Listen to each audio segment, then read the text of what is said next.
Falimarambantsika rehetra mpanaraka tsy tapaka ny fampilalaam-baovao sy ny songadina réseaux sociaux hito amin'ny Maso Madagasikara TV ary manasantsika naraka izany hatramin'ny farany. Fahafahana ny olona ray anao trano mora ve Andriamatovolò ataonao te anangana ny ministra ny tanàna vaovao te manery isan'andro asorony tranonareo raha tsy zany dia izay nandrava azy raha vatsoravanareo ny tranonareo fa izay nandrava azy tenareo miantoka ny landrehetra mbo afaka fito amin'ny herinandro io ande zany meteza ianareo tompoko meteza mitoeranay vahoaka mahantra vahoaka matsinika daholo reo manodidindreo tsisy mpanakarendreo tsisy manakarendrao tompoko ifonanay aminao Andriamatovolò azarotana ny tranonay azarotana fonzay azarotana tompoko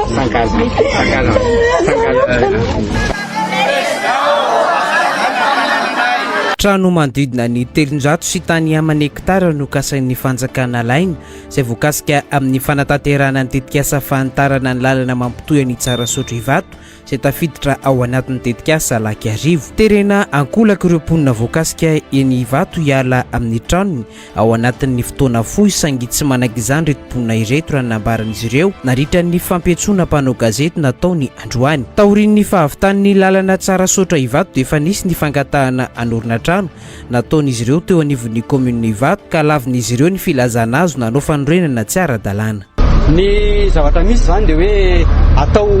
4 voies ty lalana ity. Io zany ny tena mba hoe efa tamin'izany l'historique teneniko efa tamin'izany saika atao 4 fa efa niaraka tamin'ny vahoaka mpitondra hoe tsy impossible anaovana an'ilay be da be loatra le zavatra rava dia mba mangavo zay mangavo mihitsy hoe ahoaka mba ho raisina izay hitahita amin'ny vahoaka zay fa tsy impossible fa tena tsy mety amin'le vahoaka zany le fandravana ny zavatra efa mipetraka satria ny zavatra napetraka araka ny teniko teo tsy misy illicite mihitsy. Ny eritreritra zany dia hoe tsy maintsy atao ohatrany hoe illicite reo zavatra reo nefa dia araka ny teniko teo misy taratasy ara-dalàna ka fianakaviana Anarivo ny monina manodidina nyity toerana kasain'ny fanjakana Ravaina antarana ny lalana Tsarasoatra Ivato ity ka tafiditra ao anatin'ny tetikasa Lakiarivo. Tanàna 20 metatra miala amin'ny arabe mianga eo Ivato hatrany Sotapomba no tafiditra ao anatin'ny fandravana hoy ireto mponina ireto izay manana taratasy ara-dalàna izy ireo. Tsy manohitra ny tetikasa pampandrosoana kasain'ny mpitondra fanjakana atao ireto mponina ireto raha nambaran'izy ireo saingy nangatahany kosa ny amindranany tetikasa any ambadiky ny toby miaramila eny Ivato izay tany mpanjakana malalaka afaka nitanterahany ity tetikasa ity. Fianakaviana amin'ny Anarivony zany miainao raha izay zavatra tena takinay zany dia hoe mba tsy horavana satria amin'ny kavanana mialetsika mandrapatonga ny Sotapomba io ravana ny 20 metra miala amin'ny arabe rehefa 20 metra rehefa mbola mihoatra zany teny zany tanàna Orava dia izay miangavy zany any fanjakana indrindra fa Andriamatovolom-pirenena izay tompon'ny projet hitanareo amin'ny fafan'io fa ny mponiny Ivato tsy manda ny manaiky ary manampy mihitsy ary hoe fanatsarana tanàna amin'ny projet présidentiel tena tsy manipaka fa miangavy kosa ny mahaolona tsy andravana ny tanàna fa manana vahaolana zahay hoe mba any amin'iny fahatrambadika any amin'ny base iny izy natao fa malalaka be any tamin'ny teoloha zao mantsy nisy ny fanatsarana ny tanàna sy ity lalana ity dia andravana ny RFI ny andravana io nafindra ary amin'ny toerana malalaka be ry dia fanjakana navita an'izany. Fa tiantoka ny andreto mponina manana fotodrafitrasa Oravaina manamorona ny lalana Tsarasoatra Ivato ireto. Maro amin'izy ireo no mbola ananana ny banky tros nanomboka tamin'ny Novambra izy ireo nahazo ny taratasy fampiomanana meloa ary nametraka ny fitoriana teny amin'ny tribonaly izay aniantona ny tetikasa ary tamin'ny volana Janoary ity indray no nisy ny taratasy voarain'izy ireo fa aorian'ny talata ho avy izao no isy ny fandrodanana ny trano eny atoerana. Fahafahana ny olona ray anao trano mora ve Andriamatovolò ataonao te anangana ny ministra ny tanàna vaovao te manery isan'andro asorony tranonareo raha tsy zany dia izay nandrava azy raha vatsoravanareo ny tranonareo fa izay nandrava azy tenareo miantoka ny landrehetra mbo afaka fito amin'ny herinandro io ande zany meteza ianareo tompoko meteza mitoeranay vahoaka mahantra vahoaka matsinika daholo reo manodidindreo tsisy mpanakarendreo izy managarenitra tompoko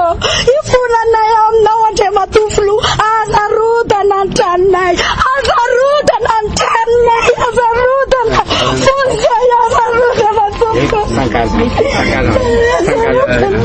efa nisy ny fitarainana nalefan'retom-ponina eny Ivato ireto izay voakasika amin'ity tetikasa ity toy ny tany amin'ny filohampirenena sy ny sekretera-mpanjakana miadidiny tanàna vaovao sy ny toeram-ponenana. Mbola tsy nisy hatreto nosolo-tena-mpanjakana ny tonga ny fampiresaka ny vantana tamin'izy ireo fa taratasy avokoa ny fampiresahana izay natao. Andrasana araka izany ny valin'ny fangatahana ataon'ny retom-ponina ireto. Telo lahy no voasambotra sy atao famitorana ao amin'ny gendarmerie misahana ny eloka be vava ao Tomasina hatramin'izao tamin'ilay raharaha nahafaty Tahina Randriamahefa tovolahy 13 taona ny aliny fahaefatra ny volana Martsa teo tao Tomasina. Mbola mitohy hatrany ny famitorana arak'izany makasika ity nahafaty an'ity tovolahy ity raha nambarany teo anivon'ny gendarmerie pireneny. Nanome baiko amin'ny fanaovana azalambony tsy maintsy anatrarana malaky ireo nahavandozany avy amin'ny Imonat izay efa any an-toerana ny Généraly Rakotomalalaindre Tahina Jean Herbert, commande gendarmerie pireneny sy ny Généraly Manatsora Kotoarvelo lehibe ny état-major-ny tafika malagasy ary ny contrôleur général de police Rakoto Zanantany Marius tale général ny police pireneny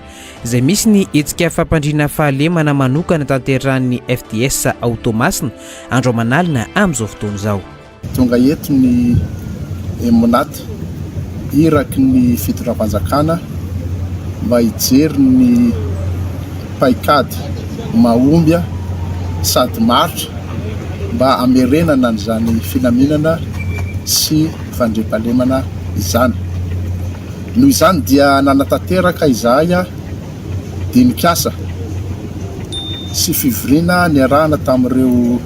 hery fialovana sy filaminana i Tomasina, ireo tompon'andraikitra ambony eo amin'ny gendarmerie,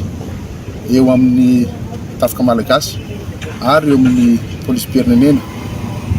mba jerena ny paikady maritra sady mahomby ka nomena toromarika izy ireo mba hitadiavana sy isamborana faran'zaingana an'ireo zay nahavandoza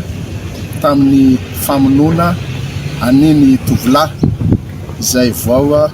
eritreroniny. Niatra avy hatrany omaly alina ny fisavanany karapanondro ho an'ireo mandeha alina ataon'ny mpitandro ny filaminana. Efa misy ihany koa ireo fokotany maromaro anaovana andro mahasopokon'olona manao fiombenana amin'ny alina toy ny suburbaine ao Tomasina amin'izao fotoana izao raha ny fampitam-baovao hatrany. Manentana ny rehetra ampita ny vaovao makasika ny trangany anivona fiarahamonina hatrany araka izany ny avy amin'ny Emonat. Fanamafisana hatrany ny filaminana sy fandriampahalemana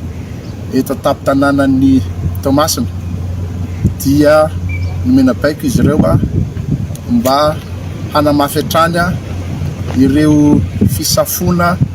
amin'ny andro alina, fandefasana an'ireo patrouille isan-karazany ka isa arak'izay ny fisavana an'ireo karapanondron'olona izay miveziveza amin'ny andro alina. Fijerenany koa ireo automobile na moto veziveza amin'andro alina, jerena sao dia mitondra zavatra tsara-dalàna. Izany rehetra izany natao dia mba amerenangana amin'ny fotoana foya ny filaminana sy fandriampahalemana eto amin'ny tampon-tanàna ny Tomasina. Andrasana araka izany toy ny tirara tao Tomasina ity. Dia izay sy indray ary tompoko lasy tompoko vavy no maresaka azy natolotrany io ary manasana ohatrany izay izy aboany amin'ny chaîne mba hahafahanao manaraka tsy tapaka ny zava-misy maro ny eto amin'ny tany sy ny firenena. Saova tsara daholo ary tompoko.